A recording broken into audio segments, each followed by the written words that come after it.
দেশের অর্থনৈতিক পরিস্থিতি বিবেচনায় দুর্ভিক্ষের আলামত দেখছে বিএনপি। সংকট নিরসনে নির্বাচনের কোনো বিকল্প নেই বলে মন্তব্য করেছেন দলটির সিনিয়র যুগ্ম মহাসচিব রুহুল কবির রিজভী। এদিকে বিএনপির ভাইস চেয়ারম্যান শামসুজ্জামান দুদু বলেছেন, আগামী ১০০ বছরেও আওয়ামী লীগ ফিরে আসার সম্ভাবনা নেই। শুক্রবার আলাদা দুটি আলোচনা সভায় এসব মন্তব্য করেন তারা। বাংলাদেশের উপর ৩৫% শুল্ক আরোপের পর থেকেই যুক্তরাষ্ট্রের সঙ্গে চলছে দিন দরবার। আলোচনা চলছে ভবিষ্যৎ বাণিজ্যের গতি প্রকৃতি নিয়ে।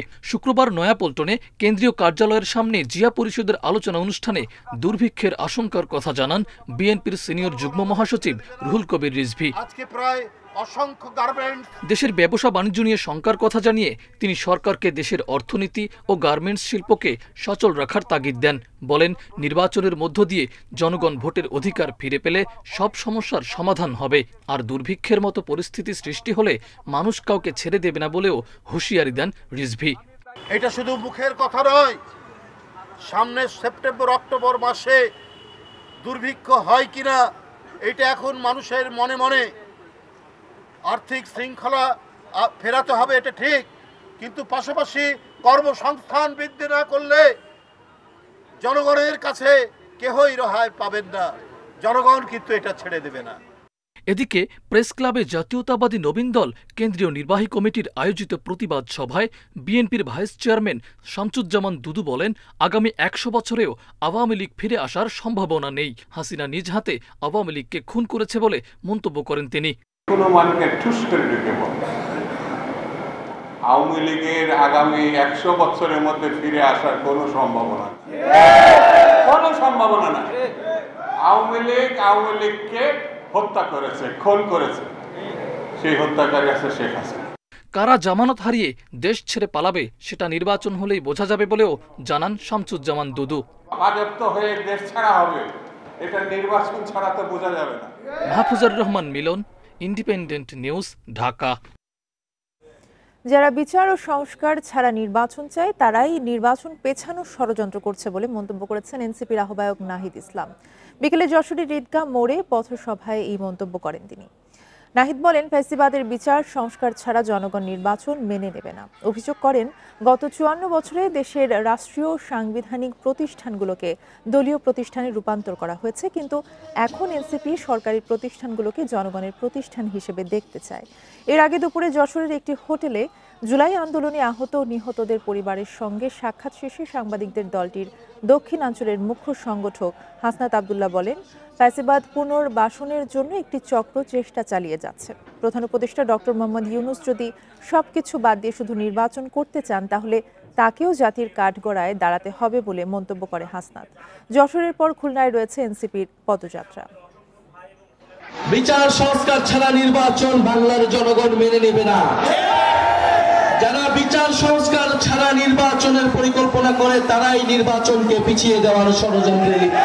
একটা পরিকল্পিত ছক আমরা দেখতে পাচ্ছি, এগুলা মিলে যাচ্ছে।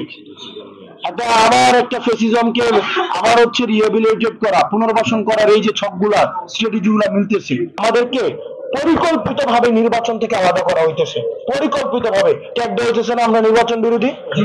আমরা কিন্তু নির্বাচন বিরোধী না। বাংলাদেশের জাতিসংঘের মানবাধিকার বিষয়ক কার্যালয় স্থাপনের সিদ্ধান্ত প্রত্যাখ্যান করেছে হেফাজতে ইসলাম বাংলাদেশ। প্রয়োজনে রক্ত দিয়ে তা প্রতিহত করা হবে বলে মন্তব্য করেছেন হেফাজতের যুগ্ম মহাসচিব মাওলানা মামুনুল হক। বাদ জুমা বায়তুল মোকাররমে বিক্ষোভ মিছিলের আগে এক সমাবেশে এসব কথা বলেন তিনি। ঢাকায় জাতিসংঘের মানবাধিকার বিষয়ক হাইকমিশন কার্যালয় স্থাপনের বিষয়ে চূড়ান্ত অনুমোদন দিয়েছে উপদেষ্টা পরিষদ। এ নিয়ে ক্ষুব্ধ ইসলামীপন্থী দলগুলো। শুক্রবার বাদ জুমা বায়তুল মোকাররমের উত্তর গেটে এ নিয়ে সমাবেশ করেছে হেফাজতে ইসলাম। বক্তারা অভিযোগ করেন, মানবাধিকার কার্যালয় স্থাপনের মাধ্যমে দেশে ইসলামী মূল্যবোধ নষ্ট করতে চায় সরকার। ফিলিস্তিন, সিরিয়া, ভারতে মুসলমানদের উপর নির্যাতনের সময় জাতিসংঘের ভূমিকা নিয়েও প্রশ্ন তোলেন তারা। পরিষ্কার করে বলি, আমরা দিল্লির গোলামি ছেড়েছি, ওয়াশিংটনের গোলামি করার জন্য। মানবাধিকার কমিশন স্থাপনের উদ্দেশ্য আপনার বাংলাদেশের সমকামিতার, আপনার সমকামিতার বীজ বপন করার নতুন ষড়যন্ত্র মাত্র। যখন নাকি আজকে ফিলিস্তিনে এখনো পর্যন্ত শিশুদেরকে হত্যা করা হচ্ছে, কোথাও আপনাদের ইউনিয়ন নাই। সভাপতির বক্তব্যে হেফাজত ইসলামের যুগ্ম মহাসচিব বলেন, রক্ত দিয়ে হলেও এই সিদ্ধান্ত প্রতিহত করা হবে। কোনোভাবেই বাংলাদেশে জাতিসংঘের মানবাধিকার কার্যালয় স্থাপন করতে দেওয়া হবে না বলেও হুঁশিয়ারি দেন তিনি। আজ হেফাজত ইসলামের পক্ষ থেকে, বাংলাদেশের তাওহীদি জনতার পক্ষ থেকে অন্তর্বর্তীকালীন সরকারের সিদ্ধান্তকে আমরা প্রত্যাখ্যান করছি। বাংলাদেশের ইসলাম, এদেশের মানুষের ঐতিহ্য, এদেশের মানুষের স্বাধীনতার বিপন্ন করবার যে কোনো পায়তারা রক্ত দিয়ে রুখে দেব, জীবন দিয়ে রুখে দেব আমরা। এ সময় সংস্কার কাজ দ্রুত শেষ করে নির্বাচন দেওয়ার তাগিদ দেয় হেফাজতে ইসলাম। পরে বায়তুল মোকাররমের উত্তর গেট থেকে নাইটেঙ্গেল মোড় পর্যন্ত বিক্ষোভ মিছিল করে সংগঠনটি। বন ইবনে কামাল, ইন্ডিপেন্ডেন্ট নিউজ, ঢাকা। পতিত আওয়ামী লীগ সরকারের আমলে গুমের পর টর্চার সেলে নিয়ে উপড়ে ফেলা হতো দাঁত ও নখ। বৈদ্যুতিক শকের পাশাপাশি মূলত 6টি পদ্ধতিতে নির্যাতন চালাতো আইনশৃঙ্খলা বাহিনী ও গোয়েন্দা সংস্থার সদস্যরা। গুমের শিকার হয়ে অনেকে বন্দী ছিলেন একটানা 391 দিন। তাদের বিভীষিকাময় অভিজ্ঞতার কথা উঠে এসেছে গুম সংক্রান্ত তদন্ত কমিশনের দ্বিতীয় প্রতিবেদনে। গুমের পর এই টর্চার সেলে এনে নানা কায়দায় করা হতো নির্যাতন। প্রতিটি সেলেই ছিল সিসিটিভি ক্যামেরা, আর তা দিয়ে চলত সার্বক্ষণিক পর্যবেক্ষণ। নির্যাতনের কারণে শারীরিক মানসিক দীর্ঘমেয়াদী ট্রমার মধ্যে পড়তে হয় গুমের শিকার ব্যক্তিদের। বিভীষিকাময় সেসব দিনের কথা তুলে ধরেছেন গুম হওয়া 253 জন। গেল 4 জুন সেই প্রতিবেদন প্রধান উপদেষ্টার কাছে জমা দেয় তদন্ত কমিশন। নারীদের ওড়না সরিয়ে গ্রিলের সঙ্গে হাত বেঁধে রাখা হতো, গ্লাস দিয়ে উপড়ে ফেলা হতো দাঁত, রিভলভিং চেয়ারে বসিয়েও চলত নির্যাতন। কখনো কখনো বাঁশ ব্যবহার করে মারধর করতেন নির্যাতনকারীরা।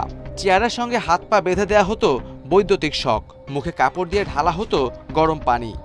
যেভাবে বন্দীদেরকে নির্যাতন করা হতো এবং তাদেরকে বন্দি করে রাখা হতো, এইটা খুবই বিভৎস এবং এটা অলরেডি আপনার বন্দীদের মুখ থেকে এই জবানবন্দিগুলো এসছে।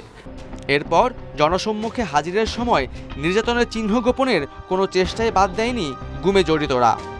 এই যে গুমের সংস্কৃতি, এইটা কিন্তু একটা মানে ভয়াবহ আকারে বাংলাদেশের রাজনৈতিক, অর্থনৈতিক এবং দায়মুক্তির সংস্কৃতি হিসাবে গড়ে উঠেছিল। তৎকালীন সরকার এবং সরকারের নিয়ন্ত্রণাধীন যেই বাহিনীগুলো ছিল, তারা কিন্তু এই গুমকে হাতিয়ার হিসেবে ব্যবহার করেছে। এখন পর্যন্ত 1850 অভিযোগ পেয়েছে তদন্ত কমিশন। এর মধ্যে 1350 অভিযোগ যাচাই শেষে তৈরি করা হয়েছে প্রতিবেদন। Khaled Raihan, independent news, Dhaka. আমদানি বাড়ানোর আশ্বাসে বাংলাদেশ যুক্তরাষ্ট্রের মধ্যকার শুল্ক নিয়ে দ্বিতীয় দিনের আলোচনা শেষ হয়েছে। আলোচনায় শুল্কের ক্ষেত্রে ন্যায্যতা ও পরিবেশ যেন বাংলাদেশের জন্য প্রতিযোগিতামূলক থাকে তাতে জোর দেওয়া হয়েছে। এ সময় উভয় পক্ষ সহযোগিতা অব্যাহত রাখার আশ্বাস দিয়েছে বলে জানিয়েছে প্রধান উপদেষ্টার প্রেস উইং। বৃহস্পতিবার বাংলাদেশ সময় রাত 9টায় বৈঠক শেষে সব জানানো হয়। ওয়াশিংটনে অনুষ্ঠিত বৈঠকে অংশ নেন বাংলাদেশের বাণিজ্য উপদেষ্টা শেখ বশির উদ্দিন ও যুক্তরাষ্ট্রের বাণিজ্য প্রতিনিধি অ্যাম্বাসেডর জেমিসন ক্রিয়ার। বৈঠকে বাণিজ্য এবং চলমান শুল্ক নিয়ে বিস্তারিত আলোচনা হয়। বেশ কিছু বিষয়ে দুই দেশ একমত হয়েছে। পরে বাণিজ্য উপদেষ্টা বাংলাদেশের সার্বিক পরিস্থিতি তুলে ধরেন। বাংলাদেশ সময় রাত 9টায় আবারও শুল্ক নিয়ে আলোচনার কথা রয়েছে। চূড়ান্ত আলোচনার মধ্য দিয়ে শেষ হবে 3 দিনের এই আয়োজন। খুলনার দৌলতপুরে বহিষ্কৃত যুবদল নেতা মাহবুবুর রহমানকে গুলি করে ও কুপিয়ে হত্যা করেছে দুর্বৃত্তরা। দুপুরে পশ্চিম মহেশ্বর পাশা এলাকায় নিজ বাসার সামনে তাকে হত্যা করা হয়। পুলিশ জানায়, বাসার সামনে নিজের প্রাইভেট কার পরিষ্কার করছিলেন মাহবুবুর। এ সময় মোটরসাইকেলে আসা 3 ব্যক্তি তাকে লক্ষ্য করে গুলি ও ধারালো অস্ত্র দিয়ে কুপিয়ে পালিয়ে যায়। আশঙ্কাজনক অবস্থায় তাকে উদ্ধার করে খুলনা মেডিকেল কলেজ হাসপাতালে নেওয়া হলে চিকিৎসক তাকে মৃত ঘোষণা করেন। ফেব্রুয়ারিতে ক্যাম্পাসে ছাত্র রাজনীতি বন্ধ নিয়ে কুয়েটের শিক্ষার্থীদের দুপক্ষের সংঘর্ষের সময় অস্ত্র হাতে থানা যুবদলের সহসভাপতি মাহবুবুর রহমানের ছবি ছড়িয়ে পড়লে তাকে দল থেকে বহিষ্কার করে যুবদল। কয়েকদিন এসে বলছে যে আপনার ছেলের গুলি করেছে। ওই অবস্থা ছুটে এসে দেখি মানে গাড়ির সামনে পড়ে আছে, তুলে মানে এমন জায়গাটা যেটা দৌড় মেরে পালাবে, গাড়িটা একেবারে ড্রেনের গায়ের পাশে ওয়াল।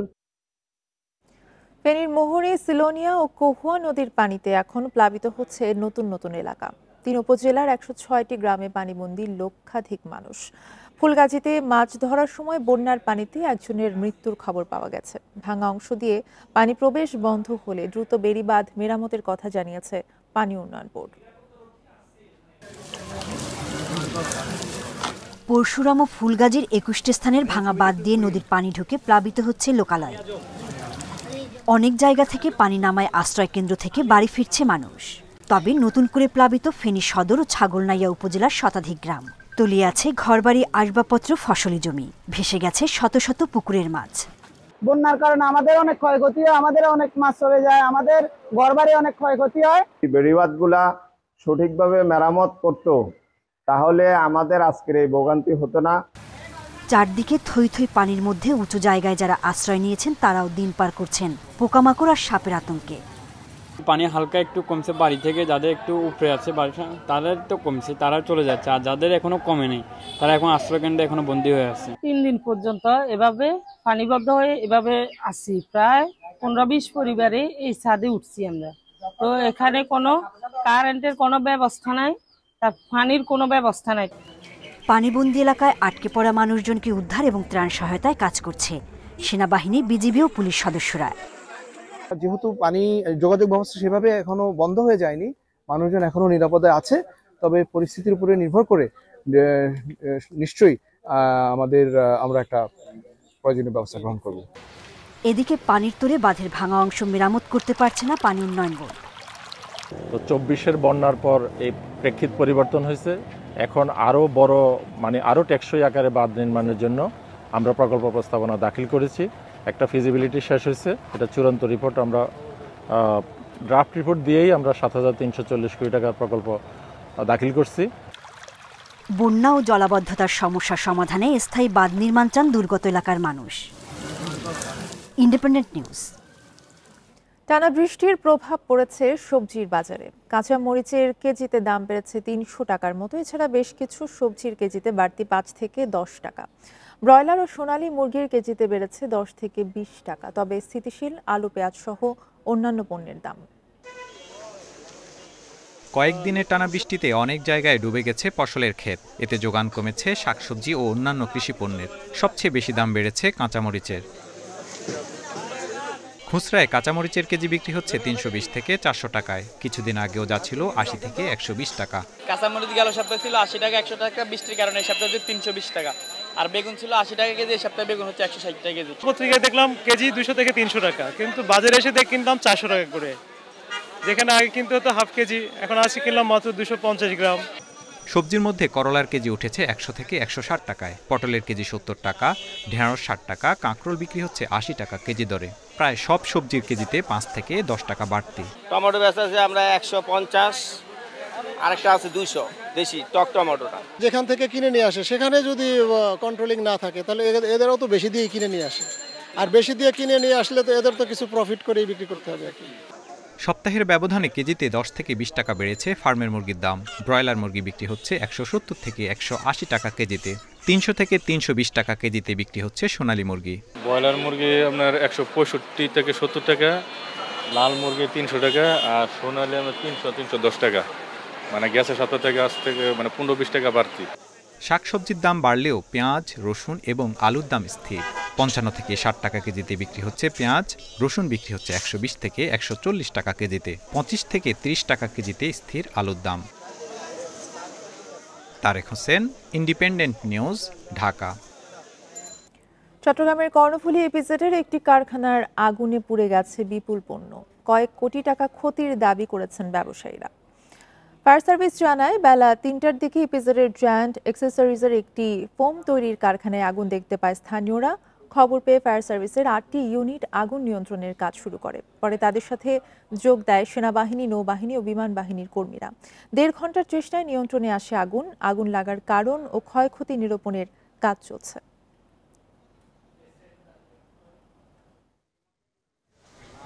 আমরা যখন বাইরে আসছিলাম গাড়ি লোড দিতেছি, তখন দেখতেছি এই দিক থেকে আগুন আসতেছে। আমরা আগুন নিভাইতে মাত্র দৌড়ে চলে আসছে, আগুনে আর দেওয়া দিতেছে না। হিউজ, আনকাউন্টেবল, পুরো সব শেষ। আমরা রাস্তা থেকে দেখেছি পুরোটা অন্ধকার, এত ধোঁয়া হয়ে গেছে, উপর দিকে পুরো অন্ধকার। আমাদের বেগ পেতে হয়েছে শেডগুলোর জন্য। শেডগুলো যখন আগুন লাগছে শেডগুলো ভেঙে পড়েছে। ভেঙে পড়ার কারণে আমরা যখন পানি দিই, পানির শেডের উপর দিয়ে টিনের উপর দিয়ে পানিটা চলে যায়, নিচে পানি পৌঁছাতে দেরি হয়, এই জন্য আমাদের বেগ পেতে হয়েছে। রাজধানীর সূত্রাপুরে গ্যাস লিকেজ থেকে বিস্ফোরণে ৩ সন্তান সহ এক দম্পতি দগ্ধ হয়েছেন। রাত 3:30টার দিকে এই দুর্ঘটনা ঘটে। দগ্ধরা হলেন গৃহকর্তা রিপন, তার স্ত্রী চাঁদনী এবং তাদের 3 সন্তান রোকন, তামিম এবং 1 বছরের মেয়ে আয়েশা। স্বজনরা জানান, দগ্ধ রিপন পেশায় ভ্যান চালক। পরিবারের সাথে তিনি সূত্রাপুরের কাগজি টোলার একটি 5তলা ভবনের নিচ তলায় ভাড়া থাকতেন। রাত 3:30টার দিকে হঠাৎ বিস্ফোরণের ঘটনা ঘটে। পরে তাদের চিৎকারে প্রতিবেশীরা ছুটে আসেন।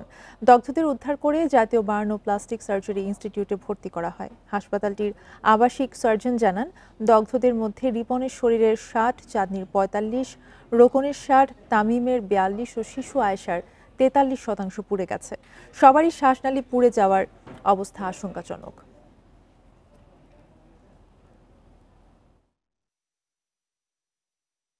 প্রত্যেকেই আসে আমাদের কাছে দগ্ধ হয়ে, যেটাকে আমরা ফ্লেম বার্ন বলি, আগুনে পুড়ে গিয়ে, এবং সাথে প্রত্যেকেরই শ্বাসনালী পুড়ে যায় এবং শ্বাসনালীর জখমটা গুরুতর হয়। প্রত্যেকেরই লাইফ রিস্ক আছে এই মুহূর্তে।